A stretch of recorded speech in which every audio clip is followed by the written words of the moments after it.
कुरान हकीम रब्बुल आलमीन का आखिरी पैगाम तमाम इंसानियत के नाम। अऊज़ु बिल्लाहि मिनश शैतानिर रजीम।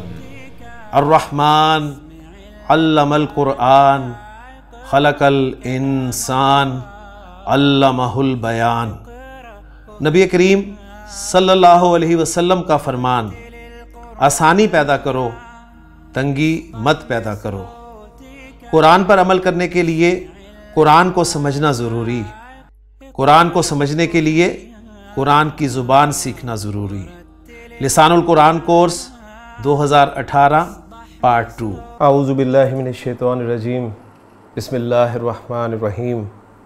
क़ाल अल्लाहु तआला फ़ी सूरतिन निसा इन्ना औहैना इलैका कमा औहैना इला नूहिन वन्नबिय्यीन मिन बादिह व औहैना इला इब्राहीमा व इस्माईला व इसहाका व याकूबा वल अस्बाती व ईसा व अय्यूबा व यूनुस व हारून व सुलैमान व आतैना दाऊद ज़बूरा। सदक़ल्लाहुल अज़ीम।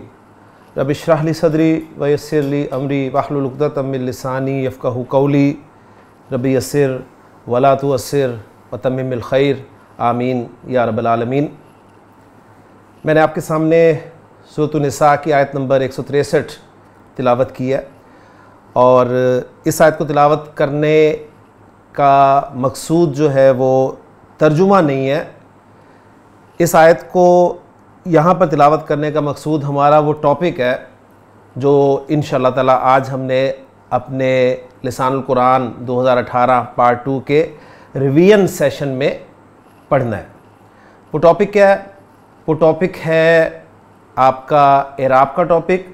और एराब से पहले आप जानते हैं कि हम अपने इस रिवीजन सेशन में जिन्स में अलिफ व तानीस जो अलामत है, दूसरी बड़ी अलामत है मुअन्नस की, उसको तफसील से डिस्कस कर चुके हैं। और फिर मुसन्ना और जमा में यानी अदद के टॉपिक में ख़ास तौर पे फिर उसी अलिफ व तानीस का मुसन्ना कैसे बनता है और उसकी जमा कैसे बनती है, ये चीज़ें अल्हम्दुलिल्लाह हम अपने पिछले 2 लेक्चर्स में अच्छी तरह समझ चुके हैं। तो मैं आज चाहूँगा कि ज़रा एराब मज़ीद आपके सामने कुछ वाज़े कर दूँ, क्योंकि एराब के हवाले से स्टूडेंट्स को बहुत सारी कन्फ्यूजन्स रहती हैं। और पार्ट 1 के दौरान भी और पार्ट 1 के बाद भी मुझे अक्सर सवालात जो स्टूडेंट्स की तरफ से आते रहे वो यही थे कि एराब है क्या, इसका हमें फ़ायदा क्या होगा, ये ज़रूरत क्यों है इसकी। तो इस तरह के मुख्तलिफ़ सवालात जो आते थे, मैं उन्हें बहरहाल उस वक्त तो ये कहता था कि आप थोड़ा सा वेट करें, इंशाअल्लाह ताला आपको समझ में आ जाएगा। लेकिन मैं आज चाहूँगा कि ज़रा मज़ीद थोड़ा सा एराब को आपके सामने वाज़े करूँ। और एराब असल में हमारा टॉपिक नहीं है, इस वक्त ध्यान में रखिएगा। एराब में ख़ास तौर पे जो गैर मुनसरिफ अस्मा जो कि इस आयत में इस्तेमाल हुए हैं बहुत ज़्यादा, उनको समझना और ग्रामेटिकली समझना यानी बाकायदा रूल्स के तहत समझना, ये हमारा आज का इंशाल्लाह टॉपिक होगा। तो पहले मैं आपको एराब के बारे में ज़रा मज़ीद कुछ बता दूँ। एराब जैसा कि आप जानते हैं कि इसके बारे में मैंने आपको बताया था पार्ट 1 में कि एराब जो है ये अरबी ज़ुबान का अहम तरीन वस्फ़ है। एराब के एक माना जो है वो है अरबी बनाना, यानी किसी अजमी लफ्ज़ को अरबी बनाना, ये इसके एक लफ्ज़ी माना है। एराब के एक और लुग़वी माना है ज़ाहिर करना, बयान करना। इस एतबार से अगर हम एराब की इस्तिलाही तारीफ़ देखें जो कि अमूमन नाहव की किताबों में यानी ग्रामर की किताबों में लिखी होती है, वो कुछ हमें यूँ मिलती है कि अस्मा के आखिर पर, डेफिनेशन में ये होता है कलिमात के आखिर में। तो कलिमात में चूँकि फ़ेल भी है, इस्म भी है और हर्फ भी है, जबकि हमने एराब को सिर्फ इस्म के साथ ही ख़ास किया था ताकि हमें एराब अच्छी तरह समझ में आ जाए। तो मैं इसलिए डेफिनेशन में थोड़ी सी तब्दीली कर रहा हूँ कि अस्मा के आखिर में होने वाली तब्दीली, अस्मा के आखिर में होने वाली तब्दीली जो है ये एराब की तब्दीली कहलाती है। एराब जैसे कि मैं अर्ज़ कर चुका हूँ कि अरबी ज़ुबान का सबसे बड़ा वस्फ़ है और अरबी ज़ुबान में ही एराब पाया जाएगा, लिहाजा आपको किसी दूसरी ज़ुबान में एराब नहीं मिलेगा।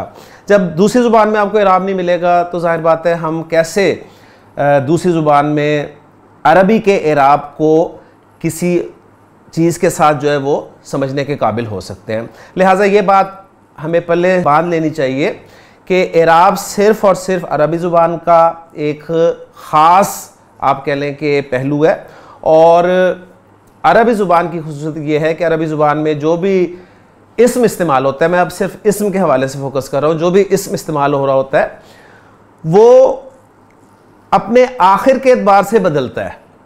यानी अरबी ज़ुबान में तकरीबन आप कह लें कि 98% अस्मा, 98% मैं ला रहा हूँ आपके सामने, देखें 98% अस्मा अरबी ज़ुबान में ऐसे होते हैं जिनका आखिर जो है, जिनका अस्मा का आखिरी पोर्शन, आखिरी हिस्सा, और आखिरी हिस्से में भी जो आखिरी हर्फ है ख़ास तौर पे, और हर्फ भी और साथ कुछ, यानी आखिरी हिस्सा आप ज़रा समझ लें, क्योंकि इसमें अब मैं आपसे खुल के बात भी कर सकता हूँ कि मुसन्ना जमा सालिम मुज़क्कर और जमा सालिम मुअन्नस, इसमें आखिरी हर्फ की बात नहीं होती, बल्कि आखिरी कुछ हिस्सा जो है वो ऐड होता है या उस पर जो है वो चेंज आती है। तो 98% अस्मा अरबी ज़ुबान में ऐसे होते हैं जिनका आखिर जो है वो बदलता है। ठीक है, वो बदलता क्यों बदलता है? जुमले की रिक्वायरमेंट के मुताबिक बदलता है। अगर वो इस्म जुमले में फ़ाइल के तौर पे इस्तेमाल हो रहा होगा तो उसका एक और इराब इस्तेमाल होगा। अगर वो इस्म जुमले में मफ़ूल के तौर पे इस्तेमाल हो रहा होगा तो उसका दूसरा इराब इस्तेमाल किया जाएगा। अगर उस इस्म से पहले कोई हरफ जर आ जाएगा, कोई प्रेपोजिशन आ जाएगी, तो उसका एक और इराब जो है वो इस्तेमाल होगा। इस एतबार से अरबी ज़ुबान में हर इस्म जो है वो 3 इराबी हालतों में पाया जाता है। ये 3 इराबी हालतें बेतरतीब हालत रफ़ा, हालत नसब और हालत जर कहलाती हैं। और वो इस्म जो हालत रफ़ा में होता है उसको मरफू इस्म कहा जाता है, जो हालत नसब में होता है उसको मंसूब इस्म कहा जाता है, और जो हालत जर में होता है उसको मजरूर इस्म कहा जाता है। ठीक है, ये सिर्फ अरबी के साथ ही ख़ास है। आप जब भी देखेंगे, आपको फ़र्ज़ किया एक इस्म अल्लाह कुरान मजीद में आप पढ़ेंगे तो कभी आपको अल्लाह इस्म जो है वो अल्लाहू इस शक्ल में नज़र आएगा, कभी आपको इस्म अल्लाह इस शक्ल में नज़र आएगा, कभी आपको इस्म अल्लाह ही के तौर पे नज़र आएगा। अब देखिए, इस्म अल्लाह ही है, लेकिन इस्म अल्लाह का आखिर बदल रहा है। आखिर बदल रहा है ना, यानी आखिरी हिस्सा आप कह लें कि बदल रहा है। कहीं अल्लाह हु, यानी अल्लाह तीनों में कॉमन है, अल्लाह अल्लाह अल्लाह, लेकिन अल्लाह हु, अल्लाह ही। ठीक है, इसी तरह अगर कोई इस्म जमा का इस्म इस्तेमाल हो रहा है, जैसे कि मुस्लिम की जमा अरबी ज़ुबान में मुस्लिमूना इस्तेमाल होती है, मुस्लिमूना, तो मुस्लिमूना एक अलग से इराबी हालत है जमा की। ठीक है, अब मुस्लिमूना कभी आपको कुरान मजीद में मुस्लिमीना के तौर पे भी नजर आएगा। अभी देखें, अभी आखिर बदल रहा है, लेकिन आखिर बिल्कुल आखिरी हर्फ नहीं बदल रहा, बल्कि आखिरी हिस्सा बदल रहा है। यानी मुस्लिमूना, एक साउंड आपको आ रही है ऊना की आवाज, और दूसरे लफ्ज में वो ईना की आवाज से जो है वो तब्दील हो रही है। तो आखिरी हर्फ नहीं बदल रहा। आप कहेंगे नून पे उस पे भी जबर है, नून इस पे भी जबर है। तो ये इंशाल्लाह ताला हमने कोशिश करनी है कि हम पहचान करें, और इसमें अल्हम्दुलिल्लाह हमने पूरी कोशिश की है कि अस्मा की जो मुख्तलिफ कैटेगरीज है, यानी इस्म जो है जिन्स के एतबार से मुज़क्कर है, मुअन्नस है, इस्म अदद के एतबार से वाहिद है, मुसन्ना है, जमा है, इस्म वसत के एतबार से मारिफा है या नकरा है। तो जितने भी अस्मा पाए जाएंगे अरबी ज़ुबान में, उन अस्मा की 3 इराबी हालतें होंगी, चौथी कोई इराबी हालत नहीं होगी। हर इस्म, चाहे वो मुज़क्कर हो, चाहे मुअन्नस हो, चाहे वाहिद हो, चाहे मुसन्ना हो, चाहे जमा हो, चाहे मारिफा हो, चाहे नकरा हो, इन 3 इराबी हालतों में ही पाया जाएगा, चौथी कोई इराबी हालत नहीं होगी। इसमें अब फिर हमने पहचान की थी कि जब भी कोई इस्म वाहिद होगा, चाहे वो वाहिद मुज़क्कर हो, चाहे वाहिद मुअन्नस हो, ये अच्छी तरह गौर से सुन लें और नोट कर लें से। जब भी कोई इस्म वाहिद होगा, चाहे वो वाहिद मुज़क्कर हो, चाहे वाहिद मुअन्नस हो, या जब भी कोई इस्म जमा मुकस्सर होगा, चाहे वो मुज़क्कर हो, चाहे मुअन्नस हो, ये 2 तरह के अस्मा कौन कौन से? वाहिद और जमा मुकस्सर, मुज़क्कर मुअन्नस। ये जब हालत रफ़ा में इस्तेमाल होते हैं तो इनके आखिर में 2 पेश आती हैं, इनके आखिरी हर्फ पे 2 पेश आती हैं। हालत नस्ब में जाते हैं तो दो पेश दो ज़बर से बदल जाती हैं। हालत जर में जाते हैं तो दो ज़ेर आ जाती हैं। और डबल हरकत जो है, दो पेश दो ज़बर दो ज़ेर, आप जानते हैं कि इसको तनवीन कहते हैं। और जब भी किसी इस्म पर अलिफ लाम दाखिल होता है तो उसकी तनवीन ख़त्म हो जाती है, यानी अलिफ लाम के दाखिले के साथ दो पेश एक पेश में, दो ज़बर एक ज़बर में और दो ज़ेर एक ज़ेर में बदल जाते हैं। इसी तरह अरबी ज़ुबान में इस्तेमाल होने वाला मुसन्ना इस्म जब ये हालत रफ़ा में इस्तेमाल होता है तो आनी की आवाज़ आती है। आनी, किताब किताबानी, कलम कलमानी, जन्नह जन्नतानी, आनी की आवाज़ आ रही है, चाहे वो मुज़क्कर हो चाहे मुअन्नस हो। ठीक है। अच्छा, जब ये नसब में जाता है या जर में जाता है तो आनी की आवाज़ जो है वो ऐनी की आवाज़ से तब्दील हो जाती है। आनी की आवाज़ ऐनी की आवाज़ से तब्दील हो जाती है। तो हमने ये देखा था कि मुसन्ना में आपने साउंड के ज़रिए इराब पहचानना है। ठीक हो गया।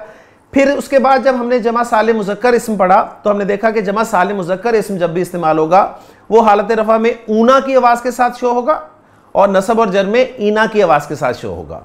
और ये जो साउंड्स वाले होते हैं इन पे जब अलिफ लाम दाखिल होता है तो उसमें साउंड में कुछ जो है वो ख़त्म नहीं होता, ये ज़हन में रखिएगा। फिर जमा सालिम मुअन्नस, इस इस्म के आखिर में हालत रफ़ा में आतुन की आवाज़ सुनाई देती है। आतुन, तालिबा से तालिबातुन, मुस्लिमा से मुस्लिमातुन, मोमिना से मोमिनातुन।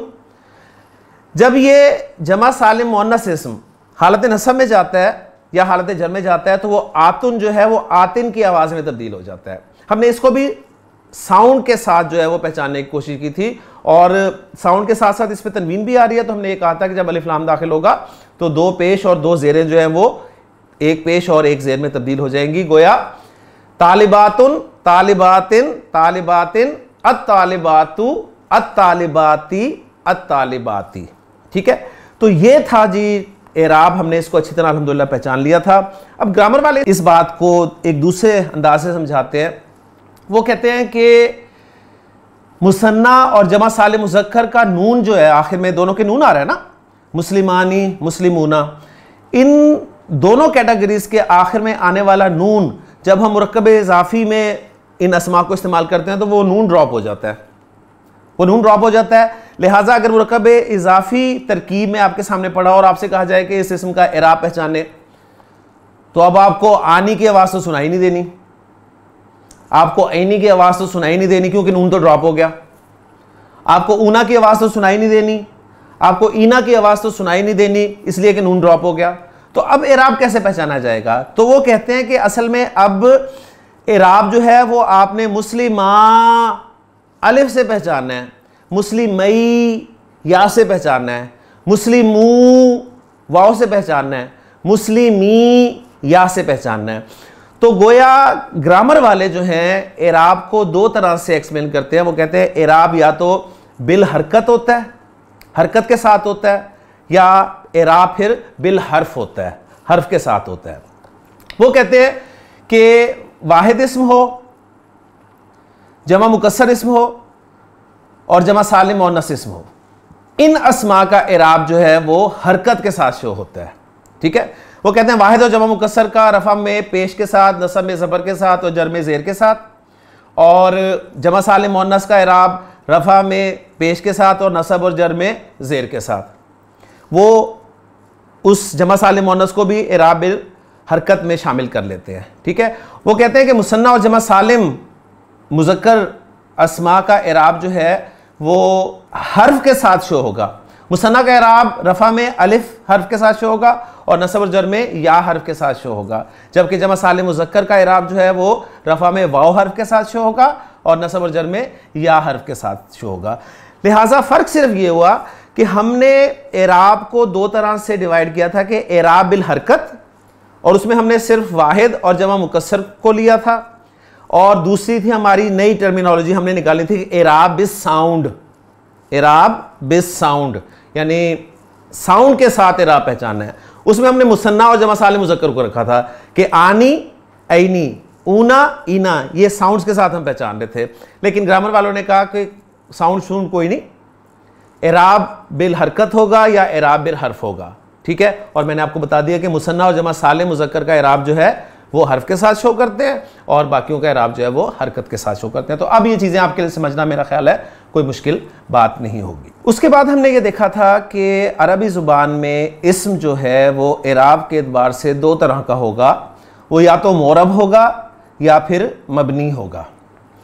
मोरब इस्म वो होगा जिसका इराब बदलता होगा, जिसका इराब बदलता है वो मोरब है, और जिस इस्म का इराब नहीं बदलता, अब आपको यानी इराब को इस हवाले समझें कि इस्म के आखिर में होने वाली तब्दीली को हम इराब कह रहे हैं, ये ज़हन में रखिएगा, वरना असल जो है वो बात देखें इराब वहीं से समझ में आता है कि माना की तब्दीली के बगैर इस्म की हालत या शक्ल की तब्दीली को इराब कहा जाता है। तो इराब समझने के लिए वो डेफिनेशन एक दूसरे एंगल से है, और ग्रामर वालों के एतबार से ये है कि इस्म के आखिर में होने वाली तब्दीली को इराब कहते हैं। तो मोरब इस्म वो होगा जिसका इराब बदलेगा, और मबनी इस्म वो होगा जिसका इराब नहीं बदलेगा। मोरब अस्मा की तादाद तकरीबन 98% है और मबनी अस्मा की तादाद सिर्फ 2% है। मबनी अस्मा तीनों हालतों में एक ही शक्ल में रहते हैं, उनका आखिर नहीं बदलता। मसलन हाजा एक मबनी इस्म है, हाजा रफ़ा में भी हाजा होता है, नसब में भी हाजा होता है, जर में भी हाजा होता है, ठीक है। इसी तरह अल्लज़ी एक मबनी इस्म है, अल्लज़ी रफ़ा में भी अल्लज़ी है, नसब में भी अल्लज़ी है और जर में भी अल्लज़ी है, ठीक हो गया। अच्छा, जो मोरब अस्मा हैं उनकी फर्दर डिवीजन हमने की थी कि एक होते हैं मोरब मुनसरिफ अस्मा और दूसरे होते हैं मोरब गैर मुनसरिफ अस्मा। मोरब मुनसरिफ अस्मा वो होते हैं जो तीनों हालतों में बदलते हैं, जिनका इराब तीनों हालतों में बदलता है, और मोरब गैर मुनसरिफ अस्मा होते हैं जिनका इराब दो हालतों में बदलता है, ठीक है। यानी मोरब मुनसरिफ अस्मा, मसलन मैं आपके सामने एग्जांपल रखूं किताब की, तो किताब एक मोरब मुनसरिफ इसम है। जब इसको मैं रफ़ा में रखूंगा तो किताबुन के तौर पे रखूंगा, नसब में किताबन और जर में किताबिन, और अगर अलिफ लाम दाखिल करूंगा तो अल किताबु, अल किताबा, अल किताबी। जबकि इब्राहीम एक गैर मुनसरिफ मोरब गैर मुनसरिफ इसम है, ये दो शक्लों में इस्तेमाल होगा, इब्राहीमु रफ़ा में होगा और इब्राहीमा नसब और जर में होगा। आज जो ख़ास तौर पे जिस टॉपिक को हम यहाँ पर मज़ीद तफसील से पढ़ेंगे वो हमारा होगा मोरब गैर मुनसरिफ अस्मा, ठीक है। आपको याद होगा हमने ये पढ़ा था कि अरबी ज़ुबान में इस्तेमाल होने वाले 98 में से तकरीबन 85% अस्मा जो हैं वो मोरब मुनसरिफ हैं, मुनसरिफ अस्मा हैं, यानी वो तीनों हालतों में चेंज होते हैं। बहुत बड़ी तादाद है जी। और 98 में से बाकी 13% तकरीबन जो हैं वो मोरब गैर मुनसरिफ हैं वो भी मोरब लेकिन गैर मुनसरिफ हैं, ठीक है। उनका आखिर बदलता है, इराब उनका बदलता है, लेकिन तीनों हालतों में नहीं बदलता बल्कि दो हालतों में बदलता है। तो सवाल स्टूडेंट्स के जहनों में ये पैदा हुआ था कि हमें कैसे पता चलेगा कि फ़लाँ इस्म जो है मोरब मुनसरिफ है और फ़लाँ इस्म जो है वो मोरब गैर मुनसरिफ है। तो उसका हमने एक आसान सा हल ये निकाला था कि हमने कुछ ग्रुप्स जो हैं वो स्टूडेंट्स को लिखवा दिए थे कि फ़लाँ फ़लाँ फ़लाँ फ़लाँ ग्रुप्स जो हैं ये अरबी ज़ुबान में गैर मुनसरिफ इस्तेमाल होते हैं। मसलन हमने 6 नबियों के अलावा बाकी तमाम नबियों के नामों को गैर मुनसरिफ करार दे दिया था। हमने मर्दों के नामों को, वो मर्दों के नाम जिनके आखिर में गोल था और अलिफ नून आता था, उनको गैर मुनसरिफ करार दे दिया था। हमने मुअन्नस नामों को गैर मुनसरिफ करार दे दिया था। हमने शहरों और मुल्कों के नाम को गैर मुनसरिफ करार दे दिया था। हमने इसके साथ साथ इसके अलावा फरिश्तों के नामों को, ठीक है, फिर आप कह लें कुछ जमा मुकस्सर के औज़ान आए थे उनको हमने गैर मुनसरिफ करार दे दिया था। तो वो, और फिर कोई एक आखिरी फहरिस्त में बनाई थी मुतफ़र्रिक़ अस्मा की। लेकिन आज मैं इंशाअल्लाह ताला आपको बताऊंगा कि ग्रामर वाले किसी भी इस्म के गैर मुनसरिफ होने का पता कैसे लगाते हैं, ठीक हो गया। तो ग्रामर वाले कहते हैं जी गैर मुनसरिफ इस्म वो इस्म होता है जिसमें असबाब मन और सर्फ, ये कुछ असबाब होते हैं, इनमें से कम दो असबाब पाए जाएं। जब भी किसी इस्म में असबाब मन और सर्फ में से दो सबब पाए जाएंगे तो वो इस्म गैर मुनसरिफ डिक्लेयर हो जाएगा, या असबाब मना सर्फ में से एक ऐसा सबब ज़रूर होना चाहिए जो दो के कायम मकाम हो, फिर वो गैर मुनसरिफ डिक्लेयर होगा। तो अब ये क्या बहस है जी, असबाब मना सर्फ क्या हैं, इसके लिए मैं आपके सामने अब बोर्ड पे चलता हूँ और कुछ तफसील आपको इंशाअल्लाह ताला मैं देने की कोशिश करता हूँ। गैर मुनसरिफ टर्मिनोलॉजी, इसको ग्रामर वाले अल ममनू मिनस सर्फ भी कहते हैं। तो ग्रामर की किताबों में बाज़ औक़ात आपको अल ममनू मिनस सर्फ लिखा हुआ मिले तो आप परेशान ना हो जाइएगा कि ये क्या चीज़ आ गई। ये असल में गैर मुनसरिफ जो टर्मिनोलॉजी है उसी की दूसरी शक्ल है, यानी उसी का दूसरा नाम है। बाद में कर रहा था कि ग्रामर वाले गैर मुनसरिफ इस्म या अल ममनू मिनस सर्फ इस्म किसको कहते हैं? वो कहते हैं कि ये वो इस्म है जिसमें असबाब मन सर्फ, उर्दू या फ़ारसी कंस्ट्रक्शन में मैं इसको बोलूँगा असबाब मन सर्फ, और अरबी में मैं इसको बोलूँगा असबाब मन इस सर्फ। ठीक है, वो कहते हैं कि वो इस्म जिसमें असबाब मन सर्फ में से दो सबब पाए जाएं या एक ऐसा सबब पाया जाए जो दो के कायम मकाम हो। पहले हम देख लेते हैं जी वो असबाब मन सर्फ हैं कौन कौन से, ठीक है, और कितने हैं।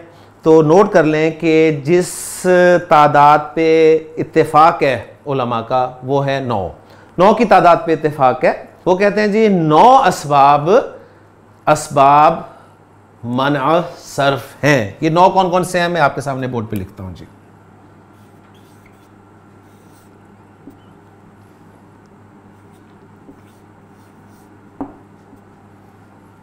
लीजिए असबाब मन सर्फ ये 9 हैं जो मैंने आपके सामने लिखे हैं। पहले इनको पढ़ लें, इनके नामों से वाक़िफ़ियत हासिल कर लें, फिर मैं इनके बारे में आपको तफसील देता हूं। पहला सबब है अदल, दूसरा सबब है वस्फ, तीसरा सबब है तानीस, चौथा सबब है मारिफा, पांचवां है उजमा, छठा है जमा, सातवां है तरकीब, आठवां है अलिफ व नून ज़ायदा तान और नवां है वज़न फ़ेल। पहले मैं आपको ये बताऊंगा कि इनमें से कौन कौन से अल्फाज हुए हैं जिनके माना हमें पता हैं, ताकि हम इनसे ज़रा उनसियत जो है वो हम हासिल कर लें। अदल को आप जानते हैं एक और अंदाज से, लेकिन यहाँ पर अदल वो नहीं है, इसको ज़रा साइड पे कर दे। वस्फ, इसके माना आपको पता है, वस्फ के माना है सिफत के, ठीक है, सिफत एक सबब है। तानीस मुन्नस होना ये एक सबब है, ये भी आपको पता है। मारिफा नकरा के मुकाबले में, ये भी आपको पता है। उजमा ये अरबी के मुकाबले में जो अजमी है उसके लिए उजमा की टर्मिनोलॉजी इस्तेमाल की गई है। जवा, इसके बारे में भी आप जानते हैं। तरकीब, इसको भी आप जानते हैं, दो अल्फाज को जोड़ देना। अलिफ व नून ज़ायदा तान, अलिफ व नून ज़ायदा तान जो है मुसन्ना है ज़ायदा का, और ज़ायदा के माना है ज़्यादा होना। एडिशनली अलिफ व नून एडिशनली लगे हुए हों। और वज़न फ़ेल का वज़न होता है, माजी का अपना वज़न है, मसलन फ़ाला माजी का एक वज़न है, मुदारे का अपना वज़न है यफ़लू, फ़ाला फ़ाइला फ़ाउला यफ़लू यफ़िलू यफ़ुलू, ये मुख्तलिफ औज़ान है, ठीक है। तो वज़न फ़ेल। तो अब सिर्फ एक चीज़ आपको इनमें नहीं पता, वो है अदल। इस अदल को मैं एंड पे ही आपके सामने इंशाअल्लाह ताला जिक्र करूंगा। तो अब मैं पहले आपको बता दूं, ये 9 असबाब हैं जी, और इनमें से मज़ीद मैं आपको बताता चलूं कि इन 9 असबाब में से सिर्फ 2 सबब ऐसे हैं जो 2 के कायम मकाम है। क्योंकि मैंने डिफाइन क्या किया है अल ममनू मिन सर्फ या गैर मुनसरिफ इस्म को, कि ये वो इस्म होगा जिसमें असबाब मन सर्फ में से 2 सबब कम से कम पाए जाएं या एक सबब ऐसा पाया जाए जो 2 के कायम मकाम हो। तो वो कौन कौन सा सबब है जो 2 के कायम मकाम है? तो ऐसे कुल 2 सबब हैं जो 2 के कायम मकाम है। उनमें एक है जी तानीस और एक है जमा। ये 2 सबब ऐसे हैं जो 2 के कायम मकाम हैं। तानीस आ जाएगी किसी इसमें तो वो 2 सबबों के कायम मकाम होगा, उसमें आपको दूसरा सबब लेने की कोई ज़रूरत नहीं है, वो एक ही काफ़ी है।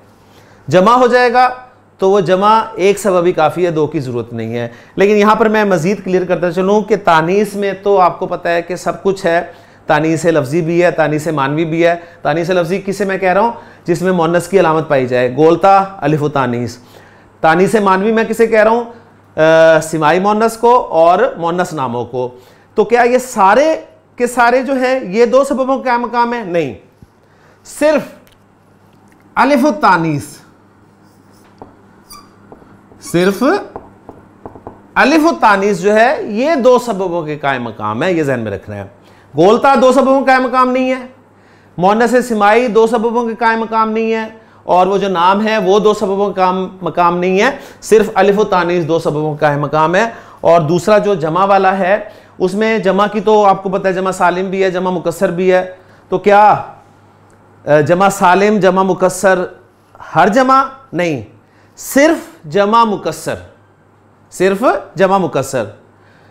अच्छा, जमा मुकस्सर फिर मुज़क्कर की या मोन्नस की या हर जमा मुकस्सर? नहीं, सिर्फ वो जमा मुकस्सर, सिर्फ वो जमा मुकस्सर जो मुंतहल जुमू के वजन पर होगी।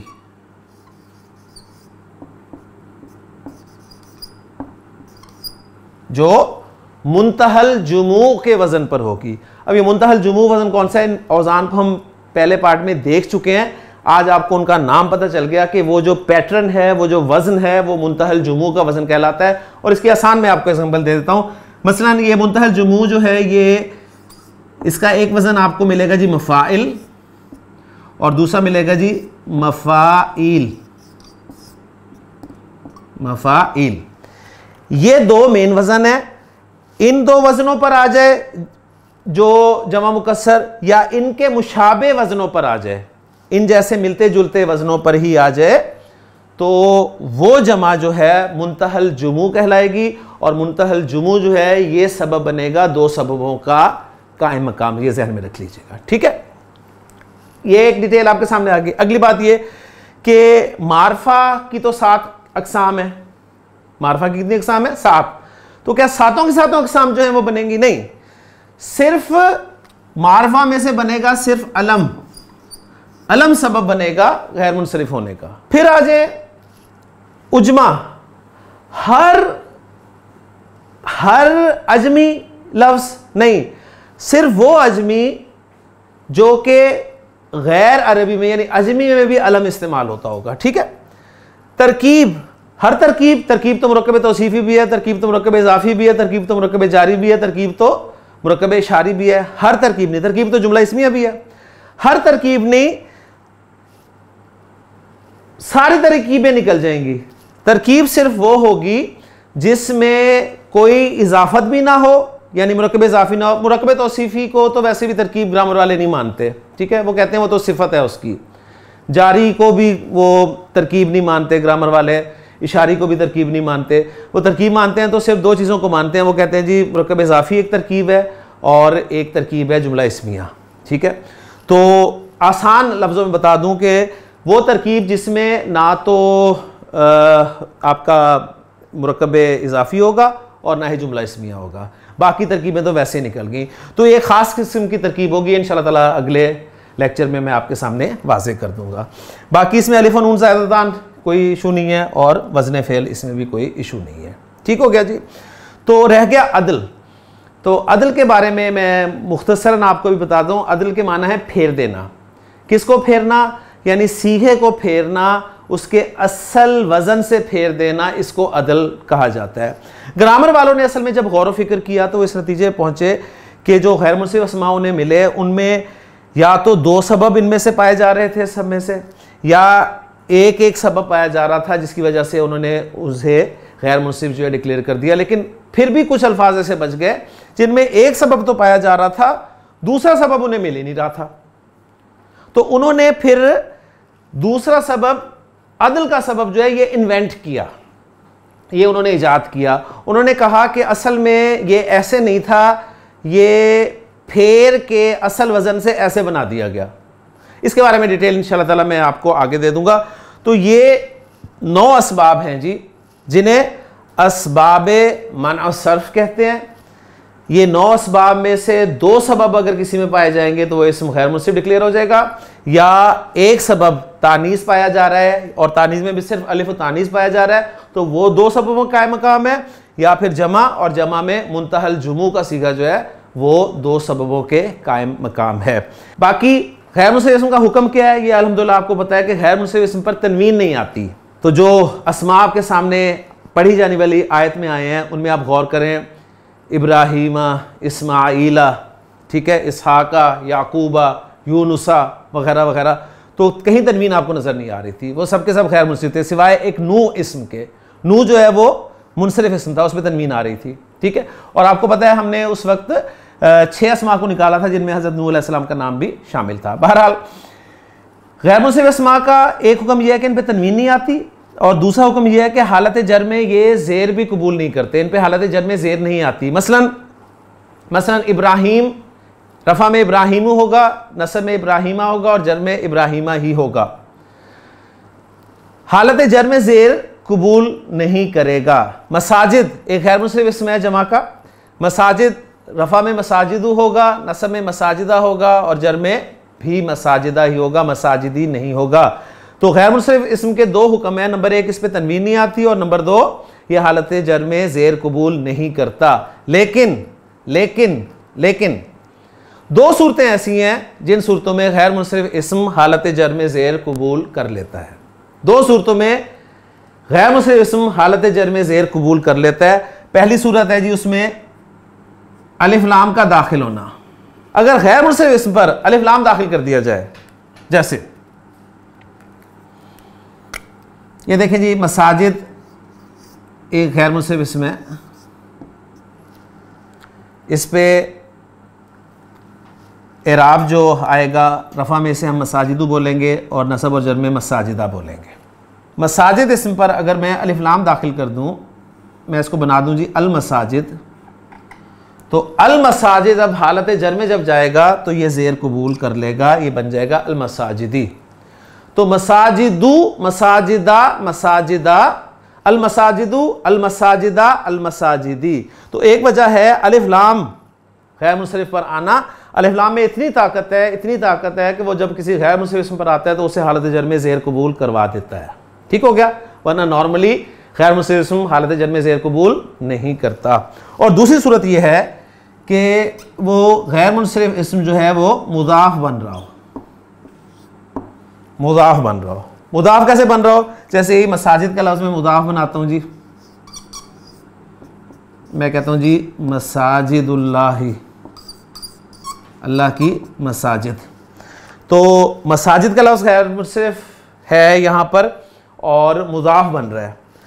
अब इशू क्या है कि हालत जर में ज़ेर कबूल नहीं करता ना, तो हालत जर में किसी भी इसम के जाने की सिर्फ 2 वजूहात होती हैं। एक वजह होती है कि कोई हरफे जर उसके पीछे लगाओ, कोई हरफे जर लगाओ। जैसे अल मसाजिद के पीछे फी लगा होगा तो फिल मसाजिदी हम कहेंगे ना, फिल मसाजिदी। या दूसरे वो इसम मुज़ाफ इलैह बन रहा हो, तो अब इस मसाजिद इसम को जो कि यहां पर मुज़ाफ के तौर पे इस्तेमाल हो रहा है, लेकिन जर में जाने के लिए इसे मुज़ाफ इलैह बनना है। जर में जाने के लिए इसे क्या बनना है? मुज़ाफ इलैह बनना है। तो मुज़ाफ इलैह से बनाने के लिए, यानी वो मुज़ाफ जिसे मुज़ाफ इलैह बनाने के लिए इससे पहले मुझे एक मुज़ाफ लगाना पड़ेगा, और वो मैं लगाता हूं जी अबवाब।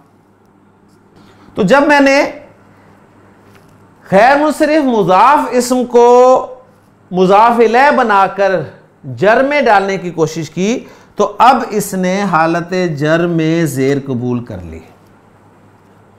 उम्मीद है बात क्लियर होगी। दोबारा सुन लीजिए। गैर मुनसरिफ इसम हालत जर में ज़ेर कबूल नहीं करता। हालत जर में गैर मुनसरिफ इसम कब जाएगा? 2 सूरतों में जाएगा, जब उससे पहले कोई हरफ जर लगा हुआ होगा या जब वो गैर मुनसरिफ इसम मुज़ाफ इलैह बन रहा होगा। 2 सूरतों में गैर मुनसरिफ इसम हालत जर में ज़ेर कबूल कर लेता है। जब उस पर अलिफ लाम दाखिल हुआ होगा तो हरफे जर की वजह से वो ज़ेर कबूल कर लेगा, वरना वो हरफे जर की वजह से ज़ेर कबूल नहीं करेगा। बात समझ में आ गई? मसाजिदू फी मसाजिदा ही होगा, लेकिन अलिफ लाम लगने की वजह से फिल मसाजिदी कहेंगे। या फिर वो गैर मुनसरिफ इसम जो है वो मुज़ाफ बन रहा हो और फिर वो मुज़ाफ किसी वजह से हालत जर में जा रहा हो, और वजह दूसरी वो ये हो सकती है उसे हम मुज़ाफ इलैह बना दें। या तो मसाजिदुल्लाही से पहले मैं फी लगा दूं तो बात बिल्कुल क्लियर हो जाएगी, फ़ी मसाजिदिल्लाह बन जाएगा, या इसको मैं मुज़ाफ़ इलैह बना दूं तो कंस्ट्रक्शन बन जाएगी जी अब्वाबु मसाजिदिल्लाह। लें जी, लेक्चर का वक्त भी ख़त्म हो गया है और मोटी मोटी चीज़ें मैंने आपको बता दी हैं। बाकी इंशाअल्लाह ताला इन असबाब के बारे में मज़ीद तफसील जो है वो इंशाअल्लाह ताला हम अगले लेक्चर में करेंगे। अल्लाह ताला से दुआ है कि अल्लाह ताला हमारे लिए इन असबाब को और इन असबाब को समझना जो है वो आसान फरमाए। इंशाअल्लाह आपसे अगले लेक्चर में मुलाकात होती है जी। सुब्हानकल्लाहुम्मा व बिहम्दिका अशहदु अल्ला इलाहा इल्ला अंता अस्तगफिरुका व अतूबु इलैक।